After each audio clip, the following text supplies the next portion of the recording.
I want to start with a consideration of our ancient ideas about the relation of the individual to the world in terms of fate and free will, or determinism and free will. Because if we actually were aware of all the information that is coming to us through our senses, we would have a very curious sensation which would bug us because we wouldn't be able to find words for it. It would be like this.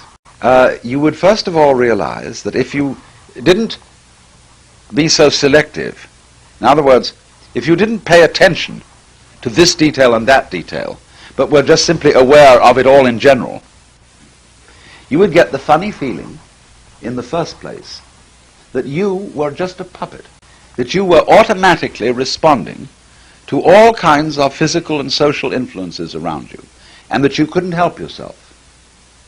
You might object to that, or you might alternatively enjoy it. You might get a sensation that you were just floating. You didn't have to do anything. You didn't have to think about any problems. You didn't have to worry about what you ought to do. You would just feel yourself responding. And that would be a very pleasant feeling if you liked it. But on the other hand, depending on your personal constitution, you might feel terribly threatened by it. And you would interpret this sensation as a feeling of unreality. Have you ever suddenly felt that you were dreaming everyday life? That it wasn't quite real? And it spooked you? So you said, gee, it ought to be happening, see? And I feel I'm going around in a dream. Because occasionally our mind slips. It's like the tuning dial of a radio. It occasionally wanders off and you get another station. And so in the same way, our minds occasionally slip into another way of seeing things. And people get accidental illuminations and psychoses and all sorts of funny things. You would get this as a preliminary sensation, and you would interpret it as feeling that you are a puppet on the end of strings being manipulated by events, only because of your previous background, wherein we have all of us been conditioned to believe that part of our life is not under our control, and part of it is. There is this distinction between the voluntary and the involuntary. The voluntary, what we do; the involuntary, what we have to accept passively. The borderline between them is not at all clear.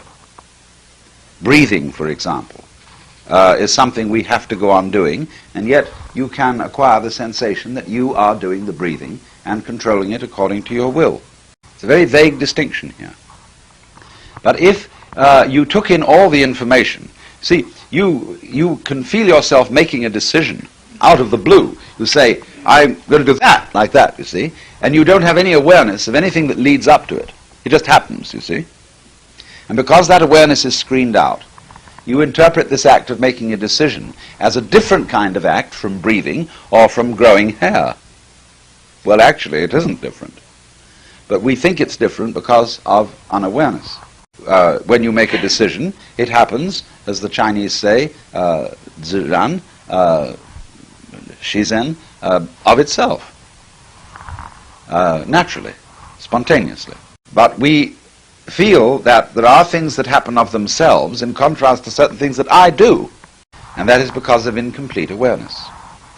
But then, if that awareness were to change, and you were to realize that everything is happening of itself, including your decisions, because of your background, you would then veer over to the opposite point of view. Everything is happening involuntarily, and I am left out. I'm a puppet. I simply have to obey, you see?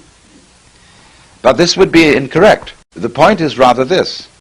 We don't have a system of nature which is either deterministic or voluntaristic. The relationship of the individual to the environment is not one of the individual as some little thing in the environment which is moved by the environment and responds to the environment passively. Nor, oppositely, do we have a situation in which the individual is a center of activity that all of its own, to some extent, alters and changes the environment. Both of these opinions are based on lack of awareness or ignorance. that the behavior of the individual and the behavior of the environment are the same process. And you can look at the process from two points of view.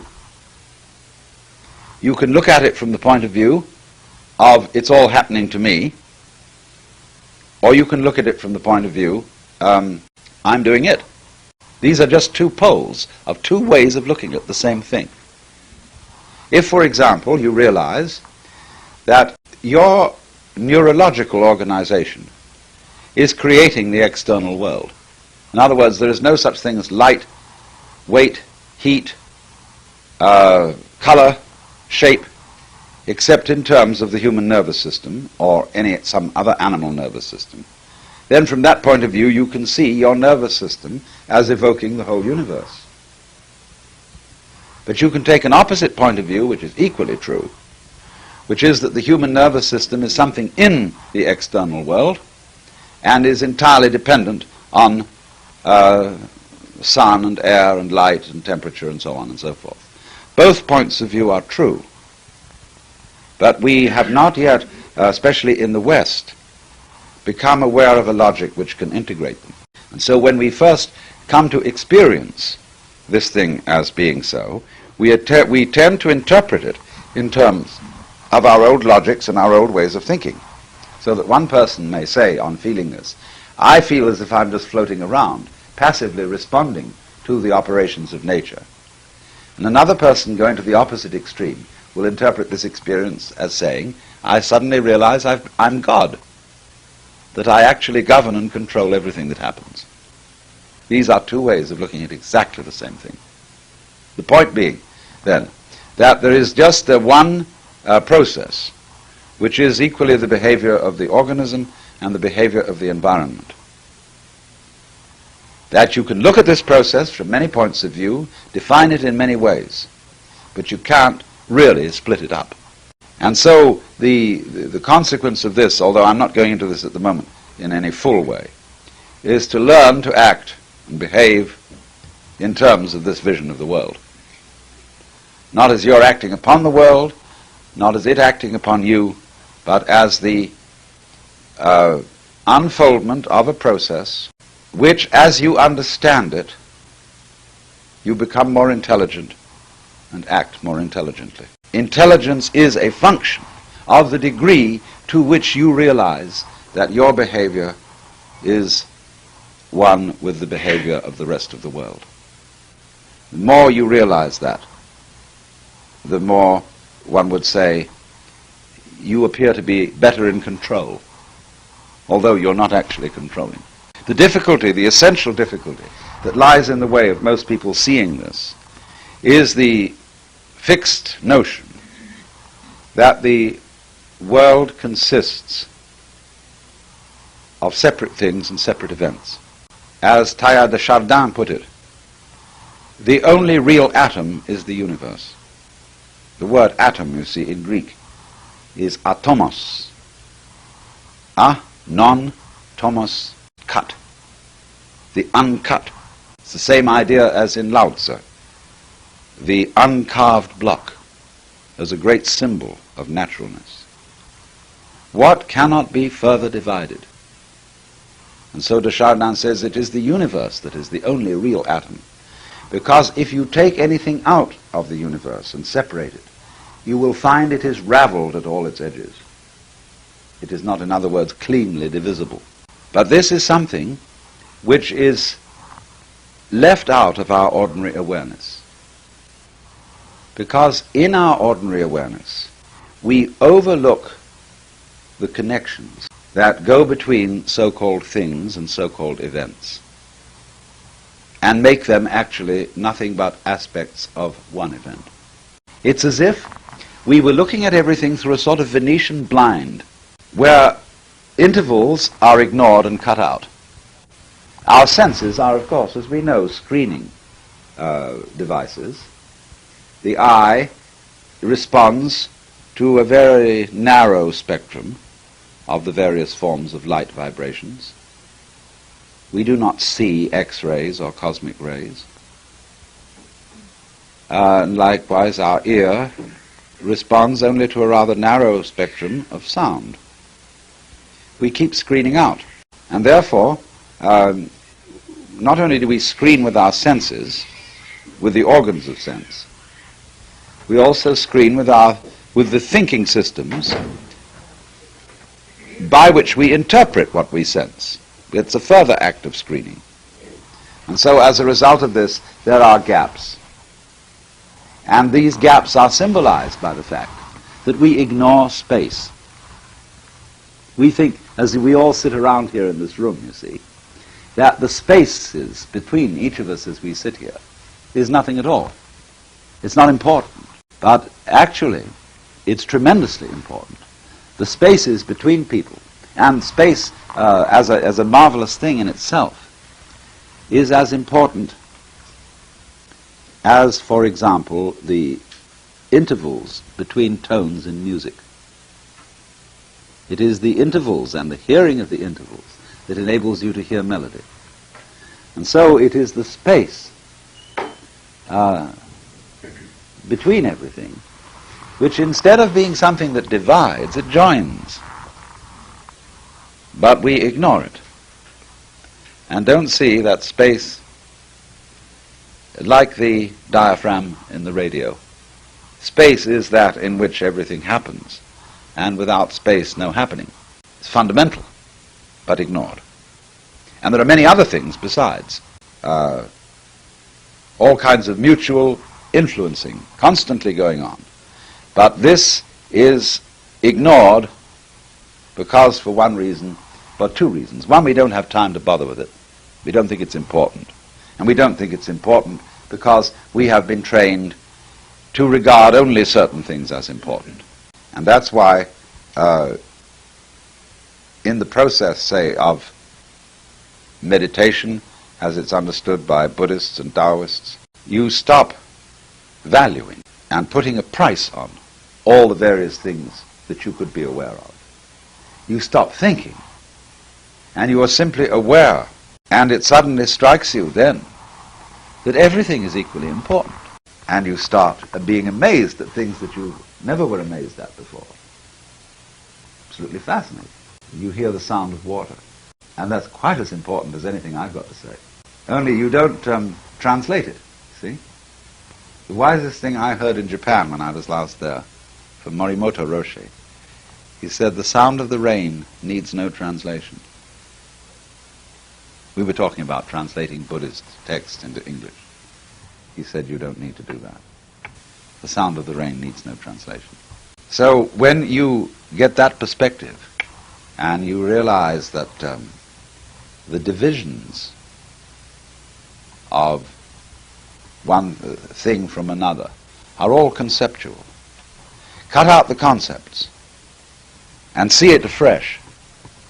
And there are no divisions.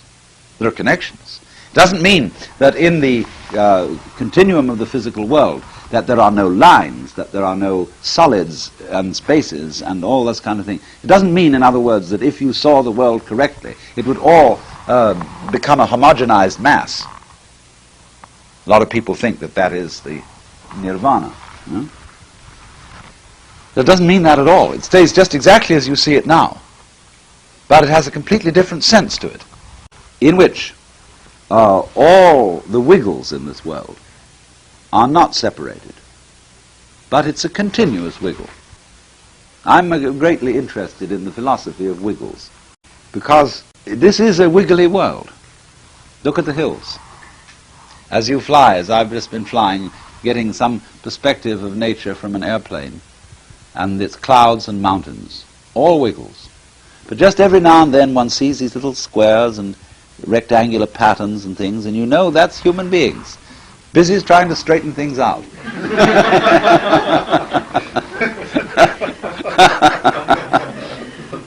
They somehow disapprove of wiggles, because wiggles are difficult to control. They're slippery. And you want to put that thing there, and say, now, come on. But you see, the trouble with a wiggle is, how do you count wiggles? How do you count the wiggles in a cloud? I mean, formally speaking, is one wiggle a smooth curve like that? does that constitute a wiggle? Or supposing it has bumps on it, are those each a subordinate wiggle? And how many wiggles does the bump have? It has lots when you start looking at it in a magnifying glass. It goes on forever. So wiggles of the world unite. You've nothing to lose but your names. So you see, this is great continuous wiggliness, for purposes of being controlled and managed, is broken down into what we call things and events. But these are no other than conventional, that is to say, socially agreed divisions between the various forms of nature. But nature is really formless in the sense that it's all one form. Not in the sense that there are nothing that we could stick the name cloud on, but that naming the cloud a cloud does not separate the cloud from the sky, actually. Just as when you pick up water in a sieve, you don't succeed in separating the water into strips like you would if it was cheese going through a sieve. So all our categorizing leaves the world undivided. In fact, it is simply a way of being able to talk about it in order to agree how we are going to control it and what we're going to do with it. Now this is a point that is so fundamental that I do want to be sure that it's clear. To say, you see, that there really are no things and no events is to most people shocking and startling. It's an affront to common sense. Because we feel, you know, damn it, this is a shoe. And it's a thing, it's there, you see. And, but actually, this isn't a shoe at all. You know, the shoe is a noise. And if this is a noise at all, it's this solenoid. You can use it for a hat. Oh, it has all sorts of possibilities. But it isn't a shoe. Yeah, yeah, right. So, if you see that, the idea of separate things is an abstraction, let's call it that, then this most of all applies to you as an organism. You are not a separate thing. You are, first of all, you can look at it from 2 points of view. On the one hand, a living organism is something like a flame. A flame, although it appears on a candle to be constant, is a stream of gas. And a flame is never the same for 2 microseconds. It's a constant flowing of energy. Or take a whirlpool in a stream. It appears to have a constant form, but it's flowing all the time. So in exactly the same way, all our bodies appear to have constant form, but we are a flowing of energy. So we keep coming in and out. Also, it isn't only in this way that we're the constant flow, that you cannot say I'm a separate event. But it's also because everything that could be recognized as a wiggle or a unit of any kind in this world has its existence only in relation to all the rest of them. This is the principle that in Buddhist philosophy is called Jiji Muge, the mutual interpenetration of all things and events. This is very important. I'm sure some of you have recently read in, say, the Scientific American about holograms, a method whereby you can take a small square out of a photographic negative and by the use of laser beams reconstruct the whole negative out of which it was taken. Because the little part is nurtured and comes to be in a field of forces in such a way that all the lines of force within the little part imply the lines of force of the total photograph when it was taken. It can be reconstructed. Maybe Wim can explain this more accurately than I can. But this essentially is the hologram. because you see that every part, anything that can be designated as a part of something, implies the whole, just as the whole implies the part. Thus, a clever anthropologist can take a jawbone and can reconstruct from the jawbone, through all his anthropological knowledge, the beast or man to which it originally belonged. You say a jawbone like this, you see, implies this kind of a skull and so on and so forth. So every single thing in this world exists only in relation to the whole system, to all the other things. Because the important point to realize here is that existence is relationship. Relationship is another word for existence. There is no yang without the yin. It is the relationship of yang and yin that enables yang to be possible and yin to be possible, solid to be possible and space to be possible, up and down, life and death, being and non-being. It is a relationship.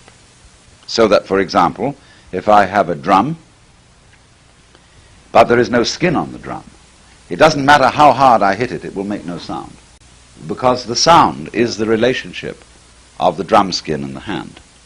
And you can carry that principle all the way along. That, in other words, if I shout in a completely non-resonating environment, I will make no noise.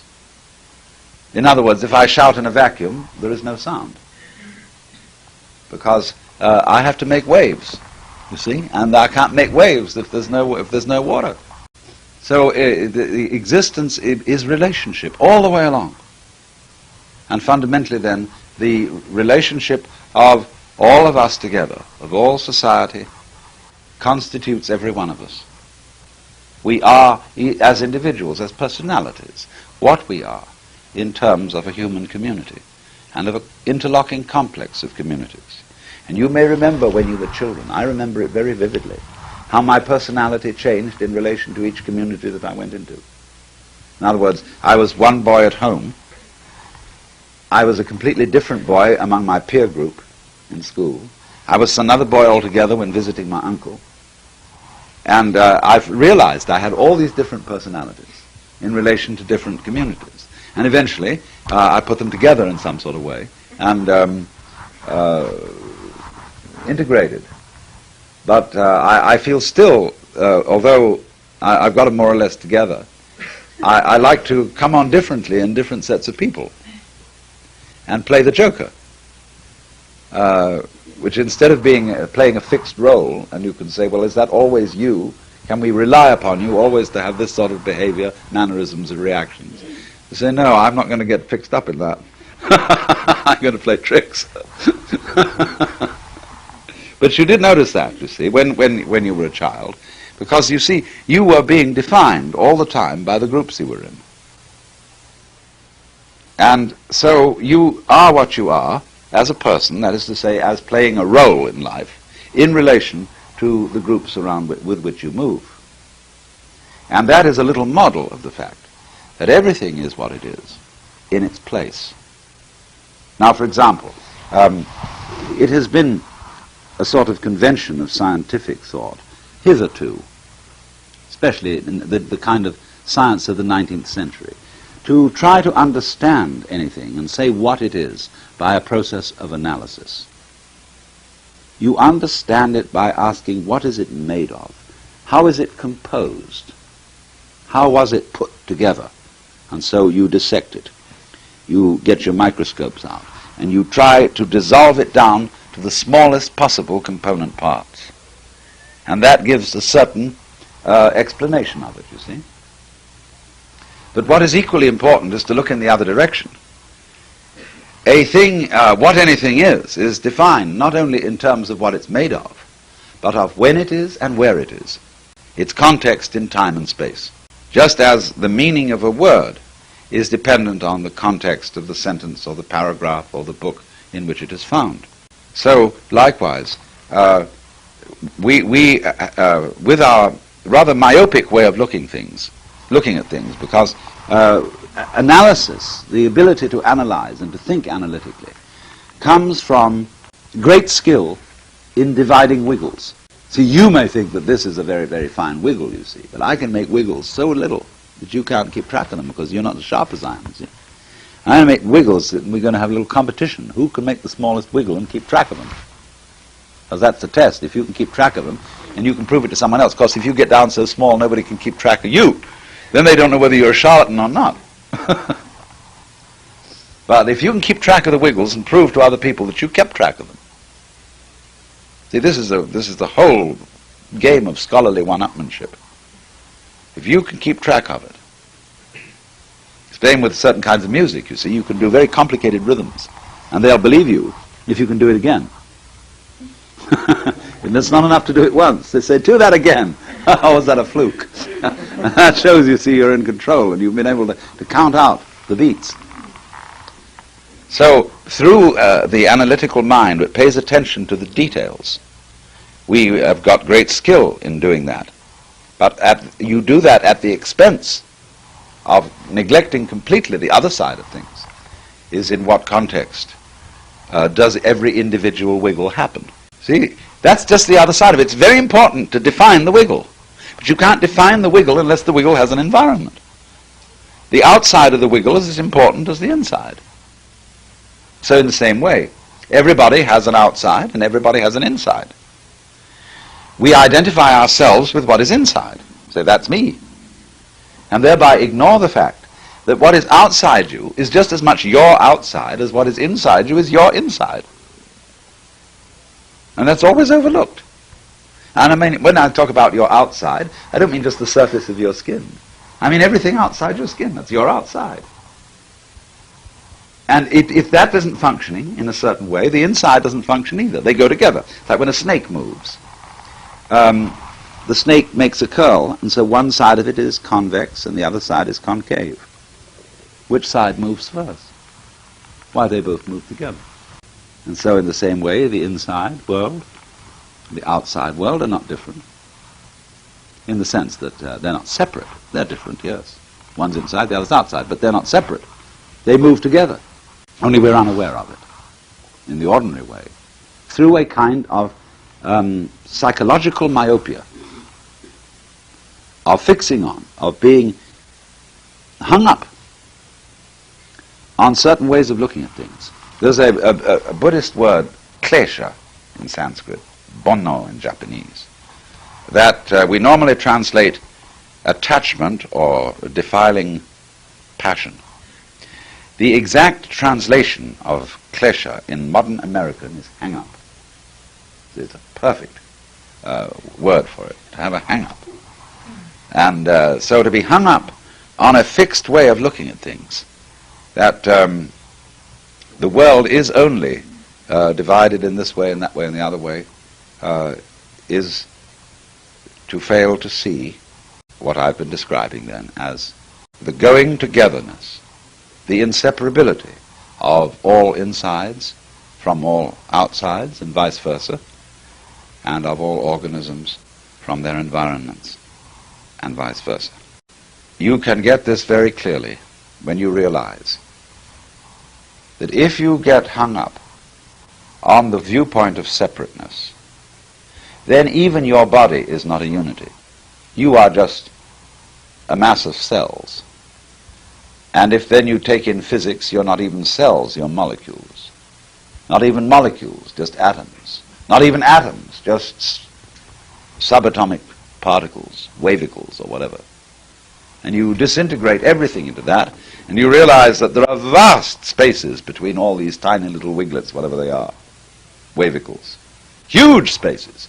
I mean, if a molecule in your body was magnified to the size of a tennis ball, the nearest one would be quite a way away. Well, what ties all this together? You know, how can you look at that as a unity? Well, it's tied together by space, fields with force, gravitation. And so in exactly the same way, look at us behaving around here from a larger level of magnification.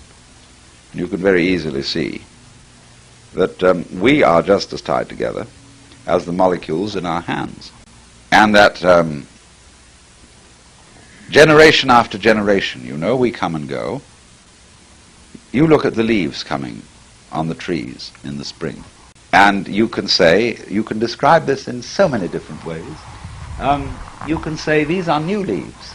Last year's leaves fell off and have fallen into the ground. And now a new generation of leaves come, which are quite different. And if the leaf had an ego, you see, it would say, wow-wee, I've come into being. I'm new. But from another point of view, you could just say, the tree is leafing again. This is something the tree does, like every so often. A man gets up in the morning and he shaves. He's shaving, see? And he stops doing that. Next morning, he's shaving again. Now, is the shaving, is it something that has an ego? When every day's shave is a different shave? It is from one point of view. It is different, but it's also shaving. It's the same. It's because we are so fascinated with the individual details of people that generation after generation we say they're quite different. But somebody who really was from Mars and didn't understand people would say they keep on coming. They're just the same ones coming back.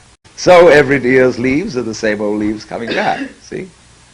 They die, they are reabsorbed, and they keep coming back. The thing keeps doing it again. But there are these spaces in it, you see? It's like the troughs between the crests of a wave. And we say, where there are those spaces, we don't see anything, so we say, well, that's finished. So when you die, you think, well, that's finished. Too bad. But you see, what you are really is the energy field, and it keeps doing you. It keeps peopling. And it's you who keep peopling. Who else is responsible? Only, of course, we mustn't admit that. We're responsible for this. So the whole game is to pretend you aren't. See that it's happening and it's not nothing to do with me. I'm not in control of this.